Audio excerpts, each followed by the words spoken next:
Research Article 3, Ida B. Wells Barnett. Ida, B- Ida Bell Wells dedicated her life to a successful anti-lynching campaign, was born enslaved in Holly Springs, Mississippi. She grew up quickly after losing both her parents when she was only 16.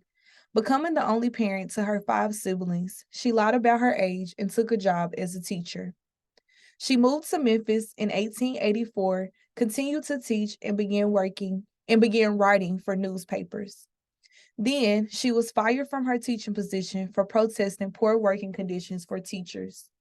She took what little savings she had and bought part of the ownership of a newspaper called The Free Speech. Her effective reporting was responsible for increasing subscriptions by 2,000 readers in the first 9 months. The more Wells learned, the more committed she became, and the more enemies she created. When three Black men were taken from a Memphis jail and lynched, Wells reported they were innocent. Wells explained that they were successful businessmen who were luring customers away from white businesses. She published the names of white government officials who supported the lynching and those who refused to say it was wrong. Wells caused a sensation. Her reporting was so damning that it convinced Black citizens to refuse to use the city's new streetcars as a protest. This nearly broke the streetcar company. Wells also suggested that people leave Memphis, and over 2,000 families went north. Ida Wells was now a celebrated journalist, and this was only the first of her investigations. She found that 1,217 African Americans had been lynched between 1890 and 1900.